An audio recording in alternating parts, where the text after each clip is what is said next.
Good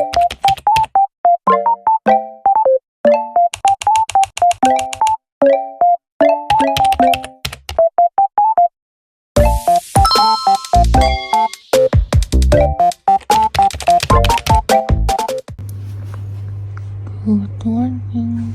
All dressed and ready to go. I'm wearing my new shirt and my skirt.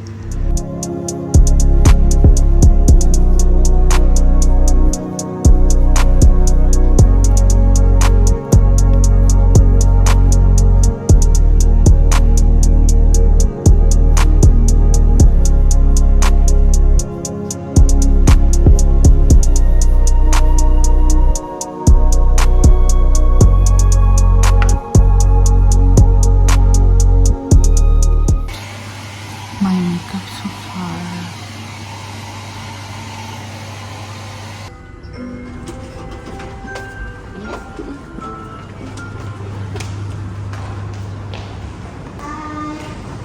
Hi.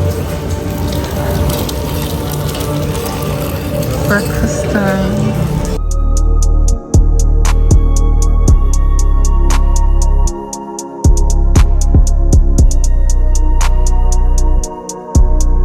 Our conference. Like a perfect and my ID. Once again, I want to see this side first. Bring one camera.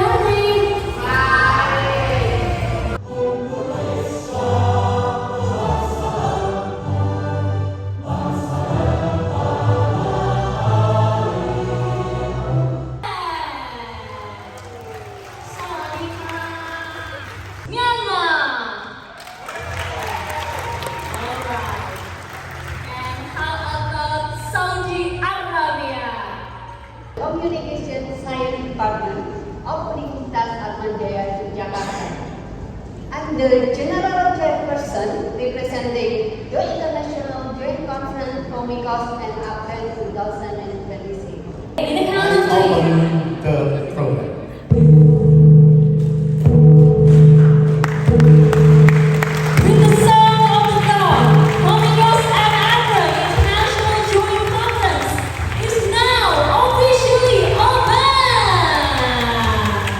Fran's legacy senior serves as a permanent lecturer at the Yogyakarta School of Philosophy. Distinguished guests, ladies and gentlemen, Mrs. and Misters, Indonesia is the most diverse nation in the world. Geographically, it encompasses thousands of islands, 6,000 kilometers from west to east, hundreds of different ethnicities, languages, cultures, and religious orientations. Hello everyone. I'm from the University of Oslo, Norway, and I have to say I'm greatly honored and humbled by the invitation of being here. It's a great pleasure to be here.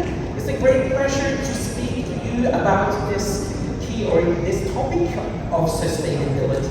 That is, the title of my keynote is called Grasping Paradoxes of Sustainability, the critical sense-making role of communities. And I don't know about you, but what you do in your spare time, but in my spare time, for some years, I have been collecting the non-financial reports of the 100 largest corporations in the world. And if you take a look at this graph, this is a graph containing the key words of the titles of these non-financial reports.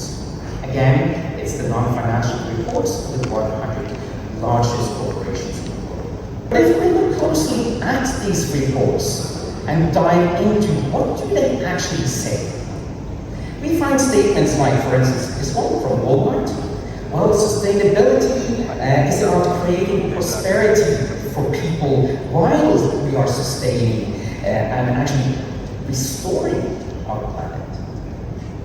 You find similar statements in the other reports, but also statements that emphasize how, well, this is about us winning. This is something that everybody benefits from. That is us, we corporations, taking on sustainability. This is a quote from the report from Amazon. Sustainability is a win all around. You will find definitions of sustainability. You will find definitions of sustainability pointing to how, well, sustainability, that is really about us as a system or an ecological system being able to continue into the future. A plenary speaker at COMICOS to speak to such a large and distinguished audience with a very big screen. So, yes, I was definitely... our previous speaker talked about social cohesion, which is, I think, very much related to the emergence, use, and adoption of artificial intelligence in our societies. Right now, at least in my observation of a lot of countries and communication on social media, artificial intelligence does not seem to be a driver of social cohesion. More so the opposite seems to be true. It seems to be more a scene of conflict, polarization, and segmentation in communication, in reference to social cohesion or not. Just quickly, I think we all agree that AI has become a large driver in politics, in business around the world. Global corporate investments have been rising in the last years, now plateauing on a certain level. In other words, governments around the world are right now taking part in a race to become leaders in developing artificial intelligence and also doing business, of course, with artificial intelligence. And some of the key players are actually Asian countries, including China, Singapore, South Korea. India certainly is part of that group as well. Indonesia is right now ranking on 49 in this ranking at least. Now, what is the role of artificial intelligence in our contemporary society? We are seeing the increasing development but also adoption and use of AI in the world of business, in almost all branches of business. Human resources, marketing, sales, cybersecurity, customer relations. AI is being adopted in all these fields in different ways. In mobility, self-driving vehicles, artificial intelligence is increasingly important and becoming relevant. In healthcare medicine, we are promised to use AI increasingly to improve diagnostics of diseases, using data mining to get ahead of diseases and other applications. But also in our field of communication, AI is increasingly used to generate news in journalism or to generate art and entertainment, or to direct our focus on certain offers of art and entertainment in using that kind of media. And then we have other issues where artificial intelligence is used, but it's less talked about, at least in my observation, which is warfare and military, but also policing and security, where AI applications are increasingly developed for mass surveillance, facial recognition, promising us a safer future. First of all, hello everybody. It's a great pleasure to be here. I really do think it's great to be able to come to Indonesia. So my name is Mr. Wayne Bailey, and I'm going to talk to you a little bit today about some of the research that myself and my colleague have been undertaking, looking at social fragmentation and lifelong learning, myself and Dr. Dana Skirvik. It's the first part of some ongoing research really, just to give some background around these issues. What we're particularly interested in is one aspect of the lifelong learning sector, further education, which I'll go into in a little bit of detail later, and specifically teacher educators and trainee teachers as well. What are we?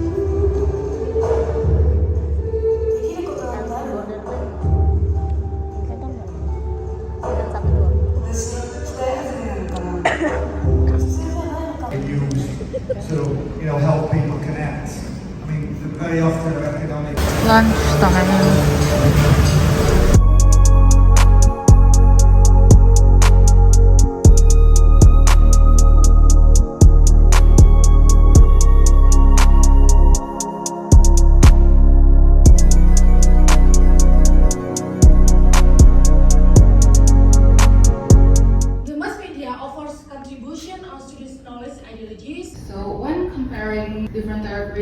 approaches, we find that credibility does not come from one singular method. Although each reader has a distinct personal style, all approaches rely heavily on interaction with the current. Readers continuously adapt their communication based on emotional cues, openness, and the current's narratives. This comparison shows that trust is built not through technical accuracy, but through how meaning is communicated and emotionally aligned with the current. Our findings can be interpreted to a client-centered communication framework, where tarot readings in this study avoid absolute or deterministic predictions. Instead, readers emphasize reflection and self-understanding. This allows currents to interpret their experiences meaningfully without feeling constrained by the so-called fate. Empathy, validation, and a non-judgmental tone create psychological safety, which explain why tarot is often perceived as supportive rather than directive. From a theoretical perspective, these interactional patterns align with the established communication and psychological theories. For example, Rogers' concept of unconditional positive regard is reflected in how readers accept and validate current emotions without judgment. Other approaches integrate intuition with analytical framing to support decision-making.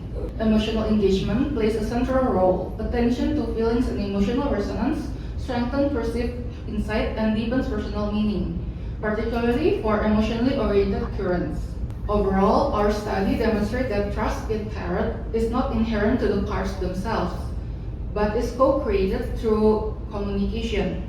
Currents belief emerge from interpersonal interaction, emotional connection, and shared interpretation between the reader and the current. Credibility is established through empathetic listening, adaptive interpretation, and ethical self-presentation. This positions tarot reading as a communicative and contextual practice with psychological and emotional significance, rather than purely mystical or predictive activity. That is all from us. Thank you for your attention. Backgroundnya juga mungkin bisa jadi sebagai tingkat.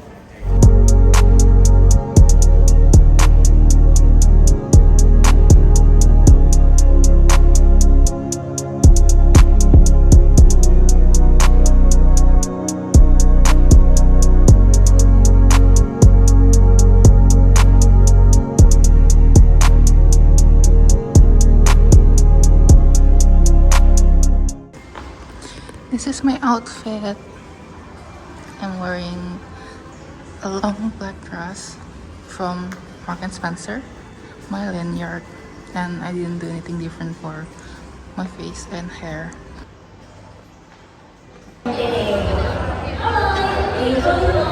Gala dinner.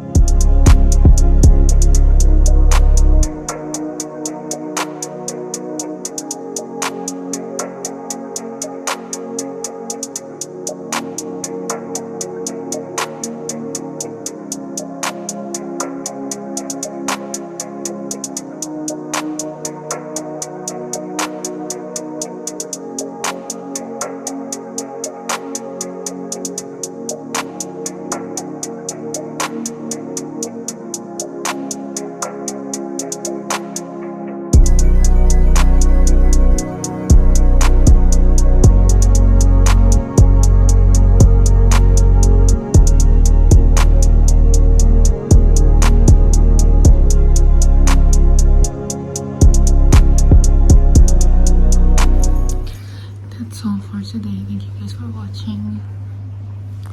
Good night.